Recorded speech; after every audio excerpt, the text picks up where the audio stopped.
Hey guys, Arin Darcan here, and in today's video, I'm going to be teaching you the system we use to make sure no lead gets left behind. For those who don't know me, like I said, my name is Arin Darcan, and for the last 3 years, I've been running my own white label call center, working with some massive agencies like Gym Launch and some other big brands, and I now teach agency owners how to level up their call centers to get way better results for their clients and fix all their call center headaches. So let's jump straight in. So the first thing to mention is I actually have two different teams that phone leads. I have something called the watch shift, and I also have the power dialer shift. Let me quickly explain what both of these are. So the watch shift, this is the team that takes care of any leads that are a priority, right? So for example, any new leads that come in, they're obviously watch shift, right? We want them to be handled within 5 minutes every single time. So that goes under the watch shift. If we've got, for example, like a missed call, right? If we get like a missed call, someone tries to call us or we missed it or whatever it is, that'll be handled by the watch shift team. If we've got appointment confirmations, if you've got a lead that has booked in for tomorrow, for example, and you want to phone them 24 hours before to remind them or an hour before to remind them, that's a time sensitive event. So we want to make sure the watch shift team handles appointment confirmations. The other one's callback requests.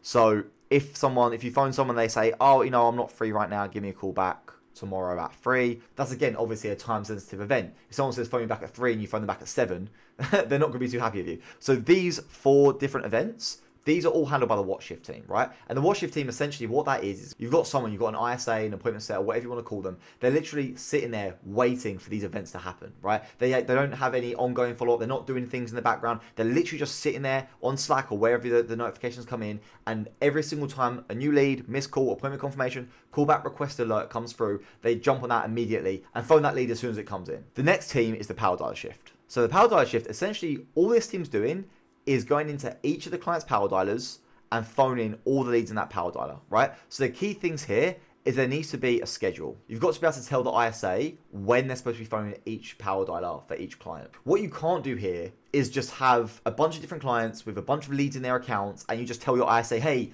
go into each of the accounts and just follow up with the leads. It's a terrible way of doing things because it's not clear who they're supposed to be phoning. You need to have very clear systems that your ISA can follow, right? So the beautiful thing about the power dialer is that the systems we have, it automatically puts the people that need to be phoned into the power dialer. So all the ISA's got to do is jump on the schedule, see what time each client's power dialer needs to be handled for that day, and they can literally just go into the power dialer, they click let's go, and then bam, the system's just going to ring through all the leads that need to be done. So the ISA hasn't got to do any thinking, right? That's a really, really big thing here. I'm just going to put like a thinking and then I'm going to put a big cross next to it. You don't want them to have to sit there and decide who they're going to phone today, what they're going to do. You want the systems to automatically find the people and make sure it knows who it's going to phone and put them in the power dialer. All the ISA's got to do, go to the schedule, look who needs to be phoned next. They go to that client, they click let's go on the power dialer and it just rings them through. So in an ideal world, you have 2 different people. You have someone doing the watch shift and you have someone doing the power dialer shift. So obviously as you scale and you get more and more clients, you're going to need to have multiple people on each of these shifts, right? So you need to have multiple people on the watch shift,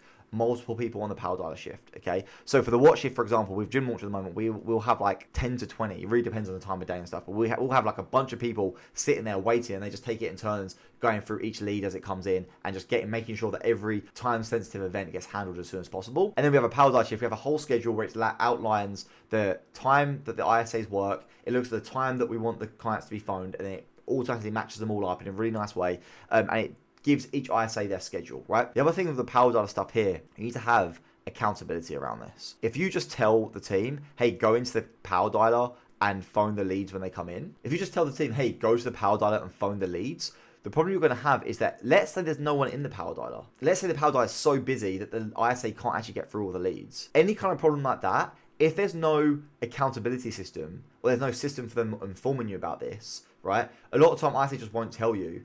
And then all of a sudden you realize 5 days later, hold on, no one's being phoned, and there's a bug in the system, or there's a problem with the lead flow because there's not enough leads in the power dialer. It could be all sorts of problems going on. So what we like to do in the schedule as well for the power dialer shift, we actually have the client name, the project name. We have the time and day, like I said, about like what times we want to phone them, right? And then the other thing we have as well is the outcome. And what we basically do here is the ISA, once they phone the leads, will mark this as power dialer completed. They'll mark it as power dialer empty, or they'll mark it as power dialer, basically like I'll put UF for unfinished. So there are so many leads in the power dialer that they weren't able to actually get through all the leads, and so there'll be some leads still in the power dialer. And so that means if you look, you're going to see not everyone was phoned when they should have been. Obviously, power dialer completed is fine. If you get power dialer empty or power dialer unfinished, these 2 things need to be flagged. You need to make sure you're looking at the schedule and identify when these problems come in, or even get the ISA just to say to you, hey, for this client, I wasn't able to finish the power dialer.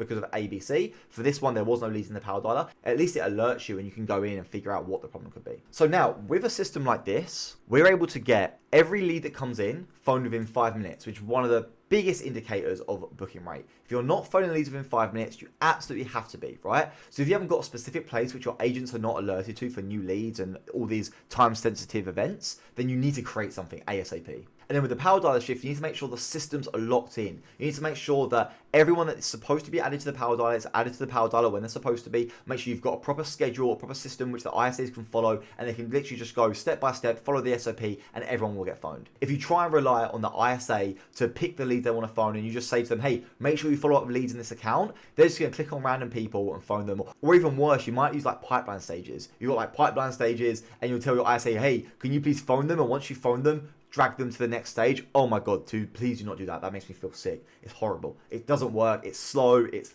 just the whole thing's screwed up. Do not do that. Make sure you have proper systems with the power dialer all locked in. It just flows super nice and saves you and your ISA way more time and makes sure that every single lead gets followed up as much as they should be. So a lot of you might be thinking, well, Aaron, I've only got one ISA. I've only got 5, 10 clients. I've only got one ISA at the moment. How do I do the watch shift and the power dialer shift if I've only got one ISA? What do I do there? And to be honest with you, yeah, it's not the best situation. It's kind of hard. But what I did when I first started out is I had a Slack channel, which I called watch shift. And in there, every single time sensitive alert went into that and notified the agent.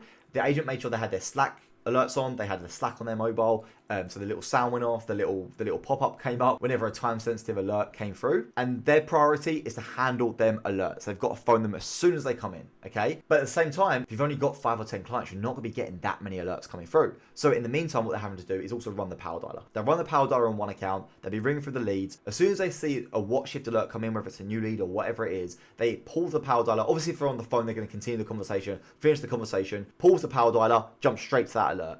Finish any alerts that are in there, and then go back to the power dialer and keep ringing. It's quite intense, but again, that's why you've got to have good systems locked in. If you're just relying on the ISA to pick people randomly, it's going to become an absolute mess, and it's going to be very, very hard to manage. But even with the basics like that, you're going to start getting way more appointments, way more shows for your clients. Especially if you subscribe to this channel, little hint there, you'll learn how to get way more appointments, way more shows for your clients, and then soon enough, you're going to have way more clients. You can hire more ISAs. Then once you've even got like 2 ISAs, you can have one on the watch shift, one on the power dialer shift, and just make sure you change them every day, because you don't want one ISA being like, hold on a second, my numbers are really different to this person's numbers, because they get access to the better leads, they get access to the hotter leads. And also the other thing, you don't want to have one ISA only doing watch shift, one ISA only doing power dialer shift, because if for any reason one of them's sick and they need to cover the other one, they both need to know what they're doing. I should make another whole video about that, to be honest with you, because that's a whole other topic. Hope this makes sense. If you've got any questions, comment down below. Like I said, please subscribe, please like the video if you did enjoy it, and I'll see you on the next one. Cheers.